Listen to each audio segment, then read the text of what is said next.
Graças a Deus, meus irmãos, aqui pastor René Ricardo, pastor da Igreja Batista, e essa é a nossa maratona bíblica, período monárquico, os Salmos de Davi e os Provérbios de Salomão.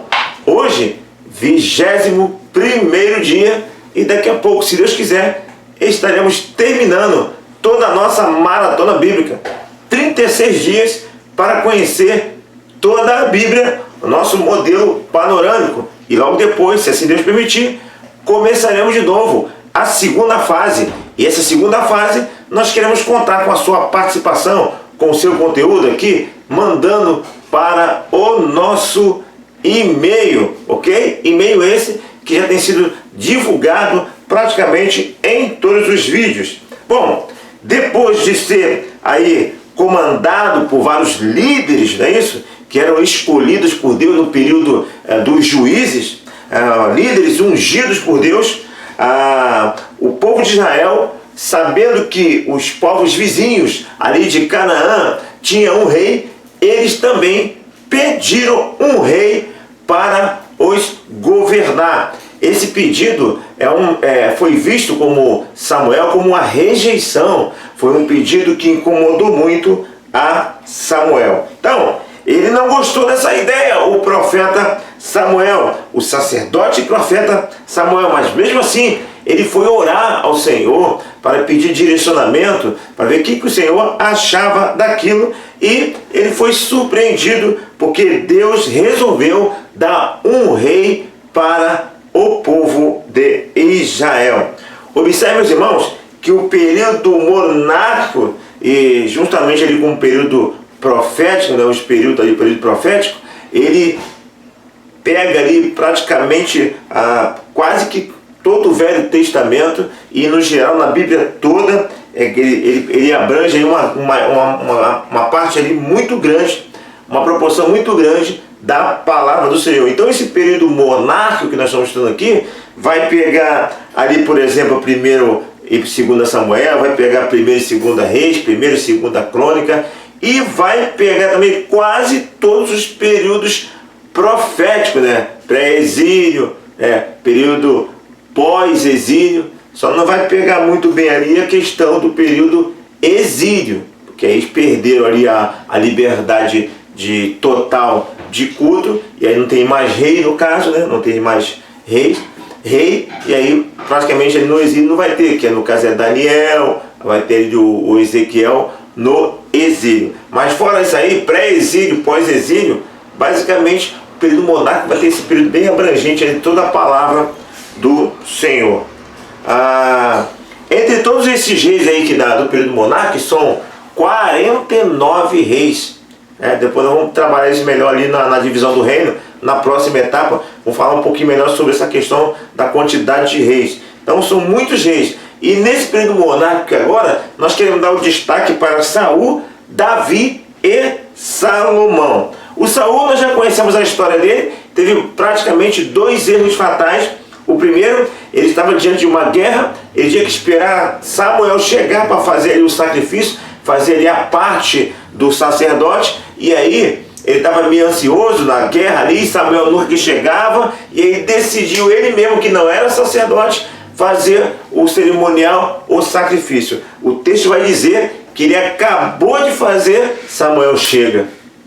Ele tinha acabado de fazer o sacrifício que ele não poderia fazer, mas na ansiedade, viu que Samuel estava demorando, ele fez, e foi um grande erro, e ele foi advertido. O outro erro, que foi o erro fatal, que determinou o fim do reinado dele por parte de Deus, foi a parte que Deus mandou ele destruir por completo os amalequitas. Amalequitas esses que tinham impedido lá, tinham feito algum tipo de imposição à passagem do povo de Israel quando estava indo para Canaã. Se não me falha a memória, foi isso, né?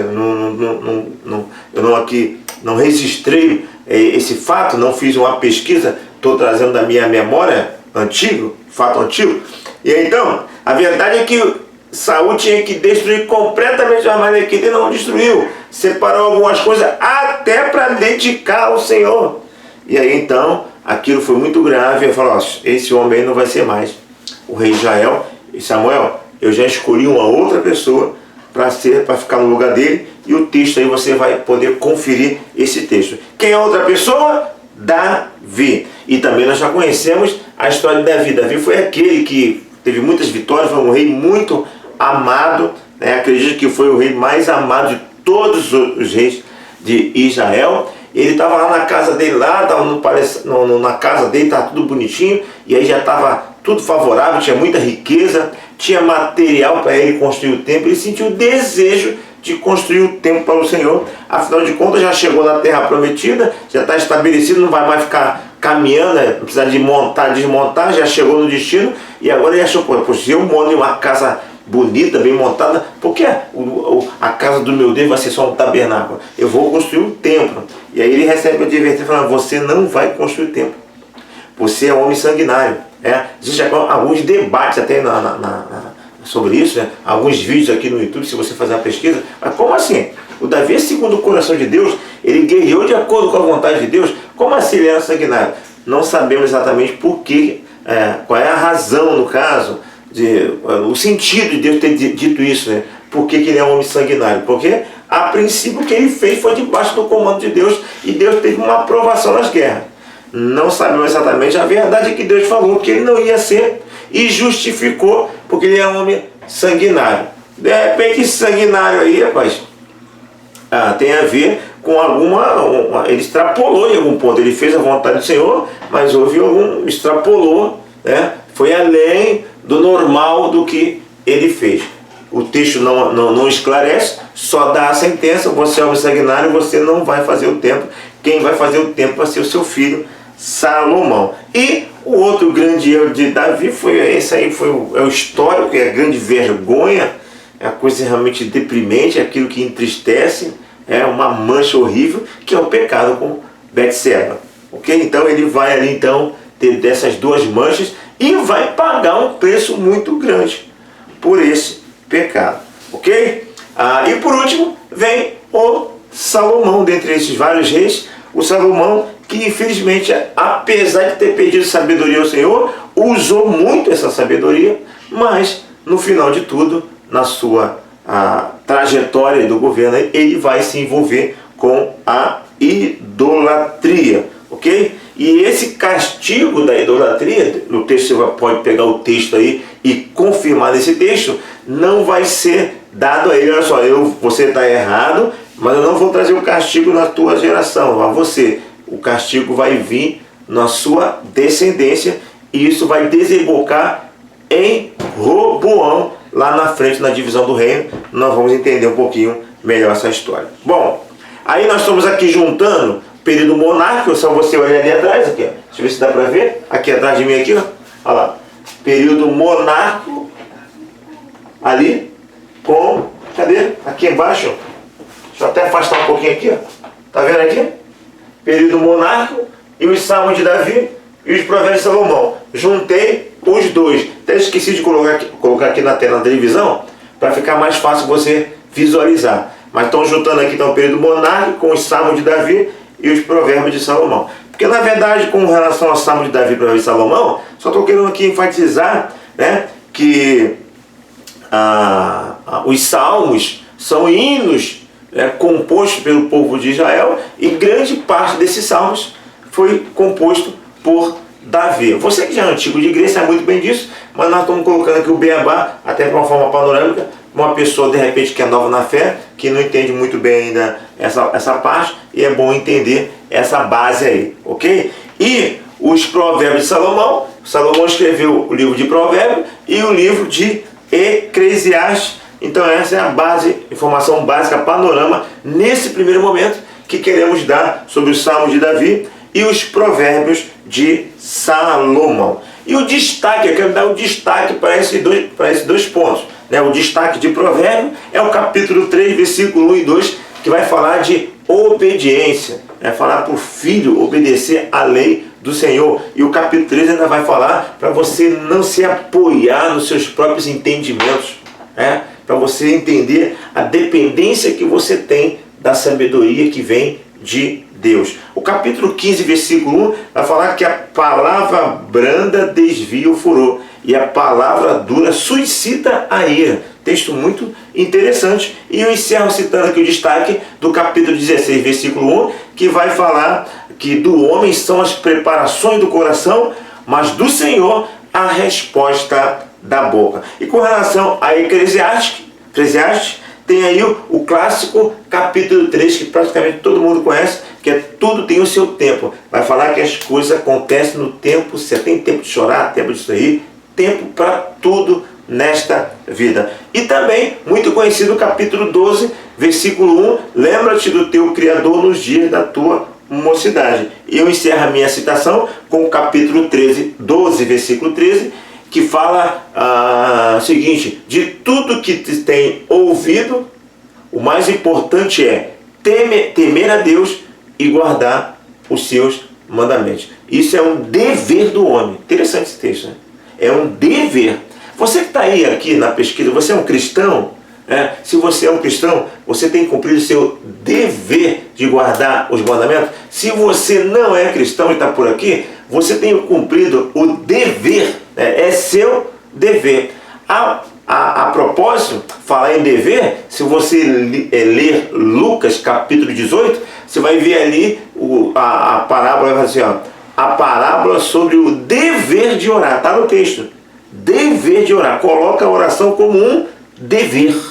Não é uma opção, né? Porque quando você quer, é um dever. Guardar a palavra do Senhor não é uma opção, não é uma escolha, é um dever. A escolha é, você pode escolher não cumprir o seu dever, aquilo que você foi determinado a fazer. Vamos às nossas aplicações básicas? Primeira aplicação, o texto está dizendo aí, Samuel não concordava com o pedido do povo, mas foi orar. Meu irmão, minha irmã, mesmo quando parecer errado para você, você achar que é um absurdo, você ter praticamente a convicção de que Deus não está naquele negócio, naquela proposta, mesmo assim você vai orar. Pode parecer um absurdo para você, mas vai orar, porque você pode ser surpreendido. Aquilo que é um absurdo para você, aquilo que você acha que é errado, pode ser de Deus. Nem que seja temporário, mas pode ser de Deus. Samuel foi orar, ele achou errado, achou um absurdo, viu que estava errado, foi orar e Deus falou, faça aquilo que o povo está pedindo. Ele com certeza foi surpreendido, e se você orar, você também poderá ser surpreendido, no sentido positivo, ou no sentido, entre aspas, negativo, por Deus falar ao seu coração diferente daquilo que você imaginava. Ore sempre antes de tomar uma decisão. Ore sempre antes de determinar que é certo ou que é errado, ou antes de falar que não vai fazer ou que vai fazer. Ore, busque orientação do Senhor. Segunda aplicação básica, Saul, dá o texto ali, você pode ler o texto. Saul foi escolhido como rei, mas era da tribo de Benjamim. Isso é interessante, ele é da tribo de Benjamim.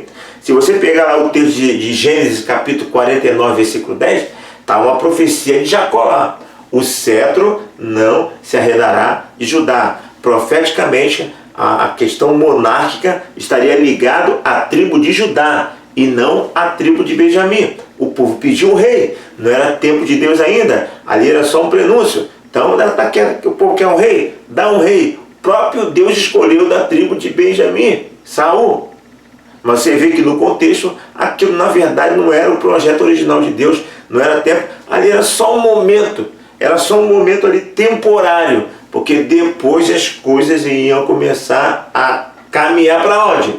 Caminhar para o cetro e na direção da tribo de Judá, que era profético. Você lembra lá de Moisés? Moisés, que nós entendemos que ele não entrou porque bateu na rocha. Lembra daquela conjectura que na verdade Moisés está ligado à lei e Josué está ligado à graça? E tudo indica que, na verdade, o problema de Moisés não ter entrado na terra prometida não foi por causa que ele bateu na rocha, porque já era projeto de Deus. Você percebe que pode ter um projeto de Deus aqui nos erros de Saul também? Hein? Não pode ter não podemos levantar essa conjectura? No final, Deus já está trabalhando para andar, as coisas andarem de acordo com Ele quer. porque na verdade o cetro deveria estar na tribo de Judá. O reinado é pela tribo de Judá e não por qualquer outra tribo. Percebe aí como pode ter realmente a mão de Deus assim, a mão de Deus se retirando de Saul? E quem sabe até conduzi-lo se ele quiser. Não sei, tudo isso é uma conjectura. A verdade é que Saul era só um projeto temporário. O que nós podemos aprender com isso? Alguns planos de Deus podem ser apenas temporários. A resposta definitiva pode acontecer só lá no final. Terceira aplicação. O texto está aí. Acabando Saul de oferecer sacrifício, Samuel chegou. Meu irmão, minha irmã, às vezes, por não esperar só mais um pouco, nós provocamos grandes consequências em nossas vidas. Lembra daquele hino? Espera só mais um pouquinho. Espera só mais um pouquinho. Mais ou menos assim, né? Se a bênção está demorando, espera só mais um pouquinho. Às vezes é uma resposta, né? Fica ansioso, tem que ser no meu tempo. Espera. Abraão, lembra que Abraão deu uma vacilada lá, que ele usou H, a escrava, porque já não estava aguentando mais esperar, e deu só confusão depois. Espera, espera no Senhor, espera no Senhor. Tem aquele hino também, descansa no Senhor, espera nele, pois ele é a tua salvação, diz o hino, com base em Salmo capítulo 37, versículo 4. Ok? Então, cuidado com a precipitação, cuidado com a sua ansiedade. Quarta aplicação. Deus quer que seja feito exatamente do jeito que Ele diz. Não faça do teu jeito. Deus falou para Samuel, usado por Deus, falou para Saul: Saul, vá lá nos amalequitas e destrua tudo. É anátema, é maldição. E aí ele traz, ele poupa algumas coisas, até mesmo, segundo ele, para oferecer ao Senhor. Não é isso que eu falei, né? Mas é para oferecer ao Senhor. Não foi isso que eu te falei. Você pode ter até as boas intenções de fazer para mim, mas não foi isso que eu mandei. Faça do jeito que eu mando.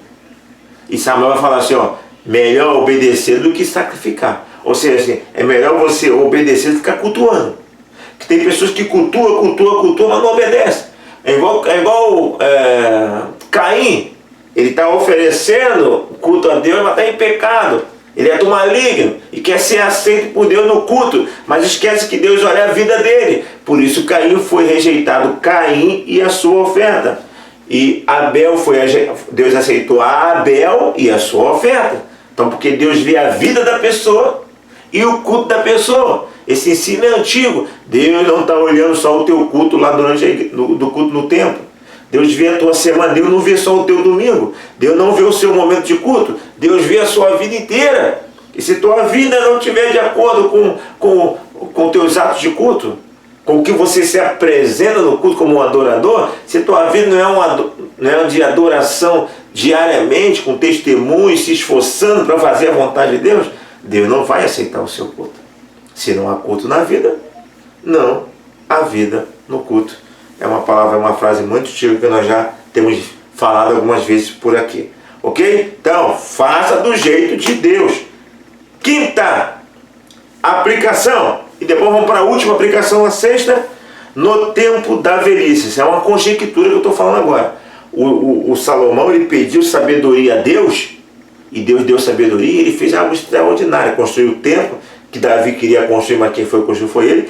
Cobrou muitos impostos do pessoal, exagerou, isso vamos falar no próximo vídeo, exagerou, né? E aí ele fez uma coisa extraordinária, mas ele sabia que não podia se envolver com idolatria. É uma conjectura. Tu não vou agora, tá no comando. Deixa comigo, porque o casamento com o estrangeiro também era uma estratégia política. Entendeu? Então ele casa, na minha conjectura, enquanto ele está novinho, aí ele segura a barra. Não, pode deixar comigo enquanto eu estiver aqui, não tem idolatria não. Eu caso com essas mulheres aí, mas não tem nada de idolatria não. Aqui é Deus só e vou trazer ela para cá e elas que vão ter que servir o nosso Deus. Então ele tem todo um comando enquanto é novo. Só que ele esqueceu que ele vai ficar velho.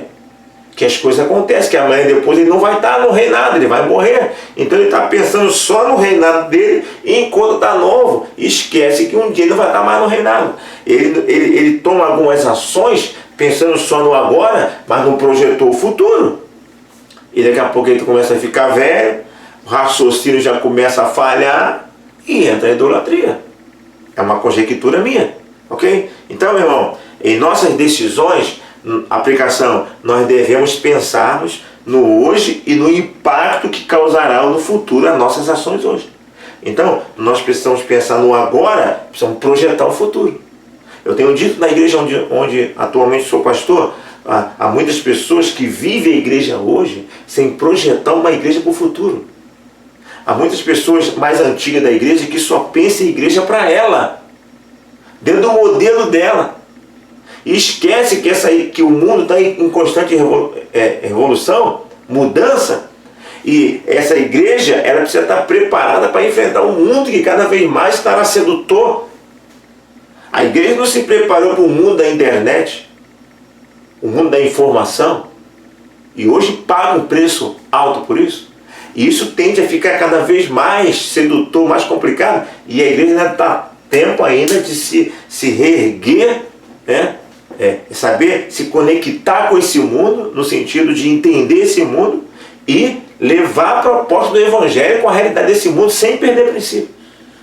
Então a igreja do passado não se preparou e a igreja do presente ainda não está se preparando para realmente se adequar no sentido não de abrir mão dos seus princípios, mas de aprender a combater as mazelas desse mundo, as coisas erradas, e pregar um Evangelho de acordo com a realidade que nós estamos vivendo, ok? Sem perder princípios.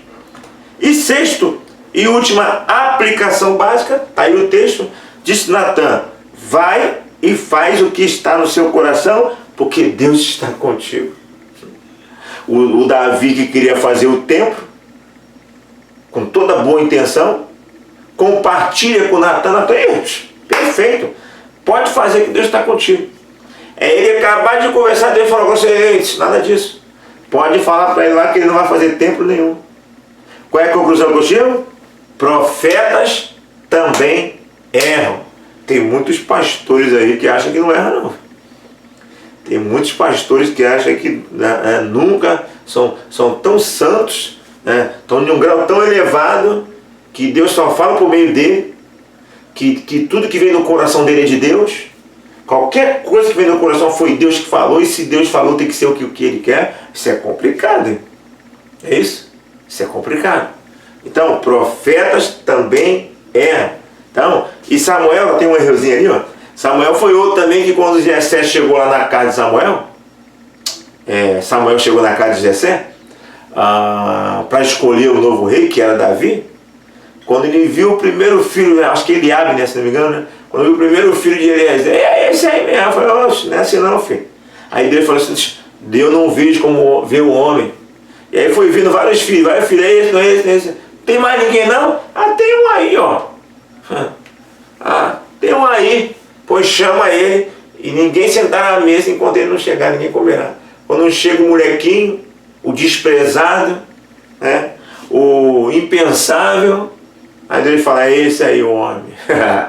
Então, meu filho, profetas também erram. Aleluias. E tá aí. É isso então. Esse é o nosso vídeo de hoje.